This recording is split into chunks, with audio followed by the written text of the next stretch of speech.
Great. Welcome back. Good to see everybody. So last time we were finishing up some arguments related to moderate naturalism or modest naturalism, and the goal for this time is to start thinking about the last chapter. So we're at the very end here. We've made it. And the last topic we've looked at, of course, the standard view is what we've been examining throughout the semester. And we talked about the skeptical view, which is one sort of challenge, and we spent some time thinking about the naturalistic view, which is yet another kind of challenge, not quite the same as the skeptical view. Naturalists do think that we know things, but they think that the way epistemology ought to be done is different than the way it's traditionally been carried out. The final view we want to think about is the relativistic view, which I hope you guys have got some fun stuff or some interesting things to say about this. I've read the comments on the discussion board, and I appreciate them. It's all good stuff. And it is fun to think about. So here are the different theses that Feldman comes up with in Chapter 9. Let me see if I can zoom in a little bit here. And so we can just start thinking about these. He gives a number of different examples that are helpful, I think, in trying to get clear on exactly what relativists have in mind. My sense from the discussion boards is that most people aren't fans of relativism, which I guess isn't that surprising, since I think it tends to be something that people that have done some philosophy or had some exposure to philosophy have already kind of had people tell them that relativism is either a bad thing or that there's not a good idea there, or had themselves sort of disabused of the idea in another setting, perhaps in moral philosophy, or if you've taken a course in ethics, you've probably talked about ethical relativism. And certainly if you've taken an intro course, relativism was probably addressed there. But here we're thinking about relativism as it relates to epistemology. And so he comes up with a number of different proposals, and I think, if you're sympathetic, you can kind of get your mind wrapped around the idea that, look, there are just different ways in which people form their beliefs. There are different practices. There are different, certainly we live in a time where tolerance and diversity and pluralism are values that a lot of folks espouse. I suspect that most of us do, or all of us do. And so I think it's easy to kind of get tangled up when it comes to thinking about how all of those things affect or interact with epistemology and with thinking about rationality and justified belief and knowledge.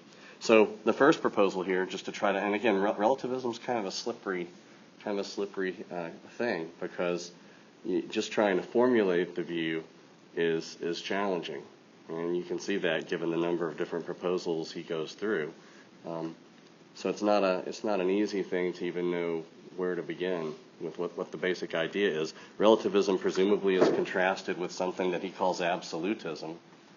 He doesn't really say what absolutism is. It's kind of curious. Anybody want to take a stab at that? What is absolutism? Presumably evidentialism is a form of absolutism. So relativism has to be supposed to be a counter to this other view. What is the other view? What are absolutists if they're not relativists? Or what makes, if you think of evidentialism as a form of absolutism, then what makes it absolutist?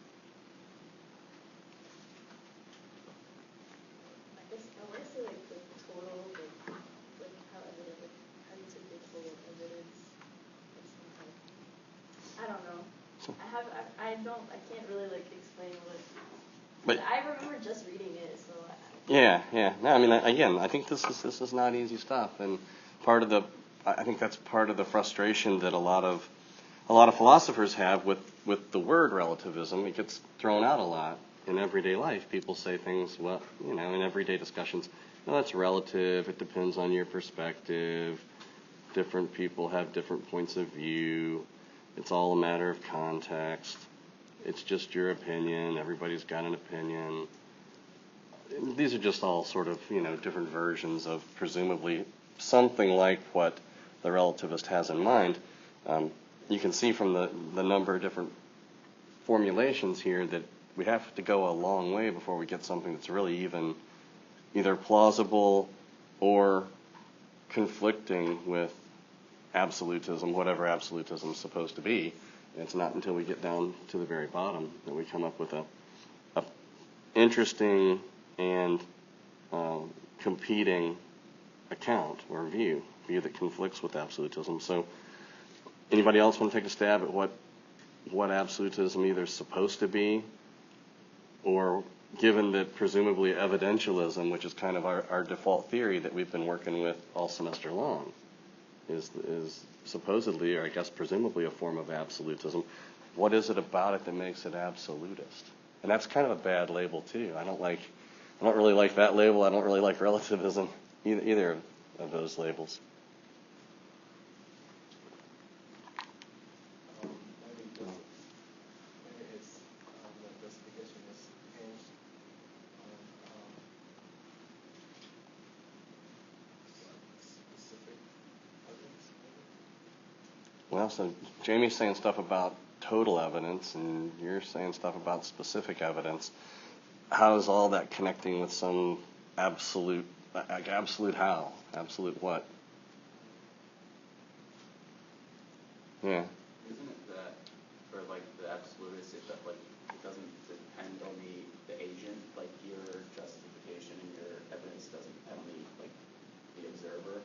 It's just on like your evidence as a whole, not like, oh, he has this evidence and he has this evidence kind of thing. Well, maybe. I mean, certainly evidentialism's, what people are saying is not wrong. I'm just asking a question myself, because he does keep coming back to this idea of, the relative different versions of the formulation here don't seem to conflict. He points that out over and over again, right? Absolutists can accept this or agree with this, and so I'm sort of wondering if anybody was, provoked to think about what makes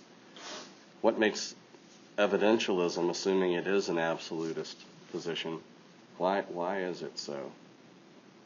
And here's one idea I think is that maybe a theory is absolute if it sets out a kind of normative standard. If it makes some, let's say a theory of justification, epistemic justification, you might think it's absolute if it doesn't take into account, if it doesn't allow for variance across different times and places and peoples and cultures in a certain sense of variance. Again, it's really hard to specify. When you think about the way evidentialism gets formulated, a person S is justified in believing a proposition P at a time T if and only if believing P is supported by S's total evidence at that time.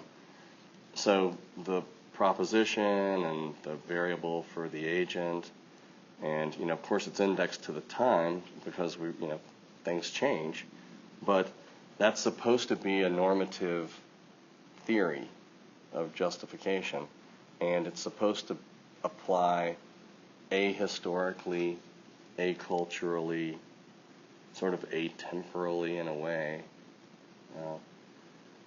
And maybe that's something that, as you start to think about it, you might find yourself not sure if you agree or not.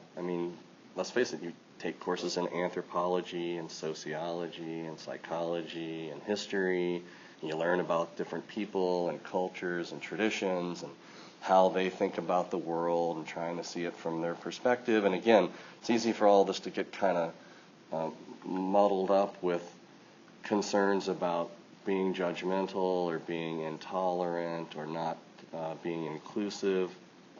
And especially now in the time that we're living in, I think it's relevant. It's important for us to think about this for a little bit, maybe more than a little bit, just so we can sort of separate out and get clear on some different issues.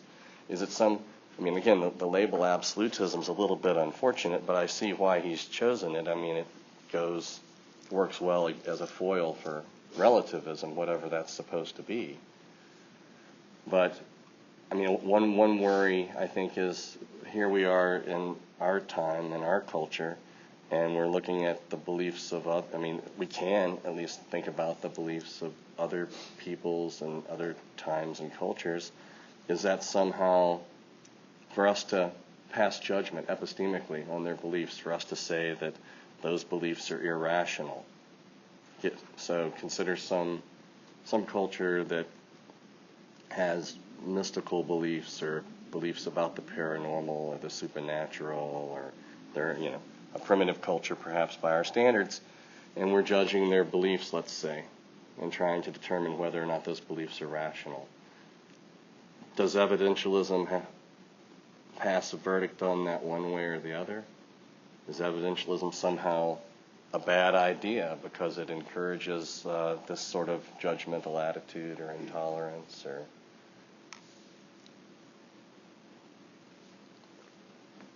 I mean, it's tough, right? It's hard to think about some of this stuff. I mean, Yeah. Are questions of like tolerance and that kind of thing, is that really relevant if we're talking about, just epistemic concerns? That seems like a different realm, it's not really something that should be relevant to what we're thinking about in this case, because if they're wrong and their beliefs are irrational, and you dismiss them on the evidential standards, well, if that's intolerant or whatever, well, that's a different concern. If it's true that they are being irrational by evidential standards, then that's an epistemic concern. If that's intolerant or whatever, that's it's a different thing. It's irrelevant. I don't understand why that would factor into the conversation. If we're just talking about epistemology as opposed to something else.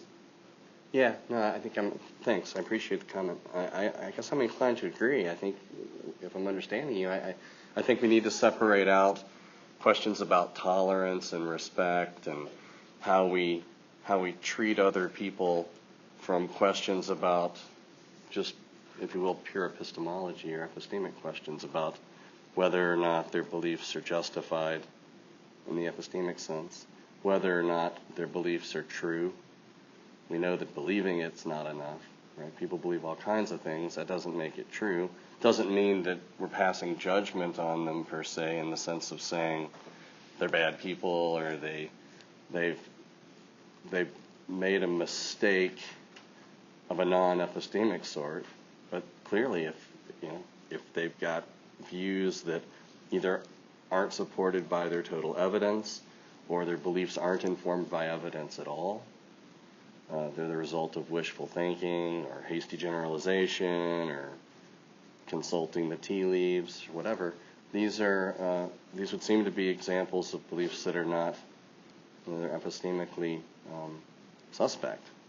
And so I think but I'm with you in thinking that it's important to kind of separate out some of these questions, because I think one of the things that motivates a lot of relativism, at least where you find it, is partly this kind of desire to seem broad-minded, open-minded, tolerant, to respect diversity and pluralism, which are all, again, values we share, I think. But it's not entirely clear how that set of considerations gets you to some sort of an epistemological view like any of these. Yeah, Hannah? But what if they arrived there as what we consider an irrational idea, like an irrational trait? Right. The same way that we arrive at something that we think is rational. Like what if they're based on evidence, like they have books and scrolls and things. So Christianity is a majority belief, right? But Yeah. A remote village and wherever, they have the same amount of evidence. Why are they considered irrational, but the majority isn't? Thanks. Yeah, good. Somebody else want to answer? Much rather hear you guys discuss it than just me ramble on. I mean, I don't think it's necessary, it's something like that, they're necessarily considered irrational because they are following their evidence, but that's more of a matter of, when you get into something like that, I don't think there's an absolutist versus relativistic kind of distinction there, because if they're following their evidence, they would still be considered rational. So I guess there's kind of two ways we could go. I mean, Hannah, do you want to say something back? I just don't understand the difference, because just because what they end up with is a different idea. Mm-hmm. If they got there based on their evidence, how is that not evidence-based in a relativistic way?